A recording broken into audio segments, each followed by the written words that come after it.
वहीं कैग की रिपोर्ट आने के बाद से मोदी सरकार बैकफुट पर है। इस रिपोर्ट को लेकर कांग्रेस सहित सभी विपक्षी पार्टियां आए दिन मोदी सरकार से सवाल कर रही हैं।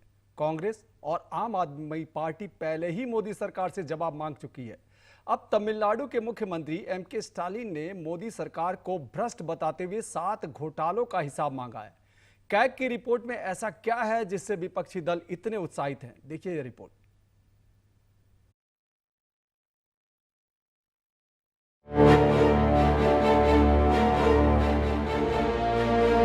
मंत्र है, न खाता हूं न खाने दूंगा। जी हां, यह वह मोदी हैं जो नए नए प्रधानमंत्री बने थे। तब उन्होंने एक सभा में सीना ठोकते हुए कहा था कि न खाऊंगा न खाने दूंगा। लेकिन तब से गंगा में बहुत पानी बह चुका है और उनकी सरकार ने 9 साल पूरे कर लिए हैं।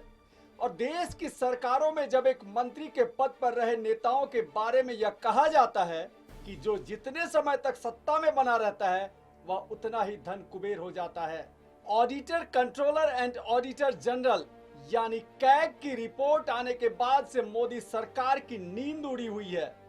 कैग की रिपोर्ट को लेकर कांग्रेस और आम आदमी पार्टी ने मोदी सरकार से जवाब मांगा है। सुप्रिया श्रीनेत ने मोदी सरकार पर जमकर निशाना साधा। उन्होंने तंज भरे अंदाज में कहा कि इस देश में एक देश विरोधी, मोदी विरोधी संस्था है और उसका नाम है कैग। यह संस्था इंटरनेशनल साजिश का शिकार है। इस संस्था ने पिछले कुछ दिनों में 1-2 नहीं बल्कि 7 बड़े घोटालों का पर्दाफाश किया है और मोदी जी को तुरंत ईडी की रेड करानी चाहिए।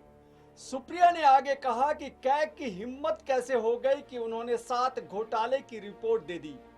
केंद्र सरकार पर निशाना साधते हुए कांग्रेस प्रवक्ता सुप्रिया श्रीनेत ने कहा कि आयुष्मान भारत में 7.5 लोगों का एक नंबर से ही रजिस्ट्रेशन हो गया। 88,000 से अधिक मृत लोगों के नाम पर क्लेम हो गए। यानी इस योजना के तहत 88,760 मरीजों की मृत्यु हो चुकी है, लेकिन उनकी मृत्यु के बाद भी उनके इलाज के लिए बीमा राशि दी गई। अपात्र परिवारों को योजना में जोड़कर 22.44 करोड़ रुपए का घोटाला किया गया है। आप खुद सुनिए सुप्रिया श्रीनेत द्वारा लगाए गए आरोप। आयुष्मान भारत पूरे वक्त लोकसभा में यही सुनाई दे रहा था। हर जगह प्रधानमंत्री इसकी बात करते हैं। ये तो घोटालों का योजना निकली। आयुष्मान भारत में 7.5 करोड़ लोगों का, 7.5 लाख लोगों का एक नंबर से रजिस्ट्रेशन हुआ है। आप किसी भी आधार सेंटर जाइए, किसी भी आयुष्मान सेंटर जाइए, वो सबसे पहले आपसे आपका फोन नंबर पूछते हैं। एक नंबर से 7.5 लाख लोगों का रजिस्ट्रेशन। और यही नहीं, आयुष्मान भारत के तहत 88,760, मोटा मोटा 88,000 मान लीजिए, उन रोगियों का भुगतान हुआ है जिनकी मृत्यु हो चुकी थी। यही नहीं, सुप्रिया ने तो कैग की रिपोर्ट का हवाला देते हुए कहा कि अयोध्या में राम मंदिर के डेवलपमेंट प्रोजेक्ट में भी खूब धांधली हो रही है। भगवान की बात ना हो ऐसा कैसे हो सकता है? और वो राम जो सबके आराध्य है। अयोध्या में एक भव्य राम मंदिर बन रहा है। जमीन में जितनी दलाली भारतीय जनता पार्टी के नेता, एसडीएम, कानूनगो सब मिलकर कर सकते थे, बड़े बड़े नेता, ट्रस्ट के लोग, वो तो खूब हुई। वो आप लोगों ने देखा और सरकार की बेशर्मी कह लीजिए, अथेथरई कह लीजिए, एक शब्द उस पर बोला नहीं गया। अब पता चल रहा है कि अयोध्या डेवलपमेंट प्रोजेक्ट में भी खूब धांधली हो रही है। और धांधली ऐसी वैसी नहीं हो रही है। पैसा जो जनता का है वो जा रहा है ठेकेदारों के गल्ले में, अनुचित लाभ पहुंचाया जा रहा है। सुप्रिया ने द्वारका रैपिड हाईवे योजना के बहाने नितिन गडकरी पर भी हमला किया। उन्होंने कहा कि 1 किलोमीटर सड़क को पक्का करने की राशि 18 करोड़ रुपए से बढ़ाकर 250 करोड़ रुपए कर दी गई। यह अनुमानित लागत से 278% अधिक है। द्वारका एक्सप्रेसवे में स्वीकृत लागत जो थी वो करीब 18 करोड़ प्रति किलोमीटर थी। सरकार का कहना है बहुत बढ़िया बना है द्वारका एक्सप्रेसवे। अच्छी बात है, बनना अच्छा भी चाहिए। उसकी कीमत 250 करोड़ प्रति किलोमीटर हो गई। कहां 18 करोड़ प्रति किलोमीटर स्वीकृत और कहां 250 करोड़ प्रति किलोमीटर। और आप ये सोचिए कि 2 किलोमीटर बनाने में 500 करोड़ खर्चा हो गए और उस 500 करोड़ में मंगलयान पहुंच गया। सिर्फ कांग्रेस और स्टालिन ही नहीं, आम आदमी पार्टी ने भी सरकार की नीयत पर सवाल उठाए और द्वारका रैपिड हाईवे के निर्माण स्थल पर प्रदर्शन किया। मोदी सरकार को सबसे भ्रष्ट सरकार बताया दिल्ली के मुख्यमंत्री अरविंद केजरीवाल ने। उन्होंने कहा कि प्रधानमंत्री मोदी के नेतृत्व वाली सरकार ने भ्रष्टाचार के सारे रिकॉर्ड तोड़ दिए हैं।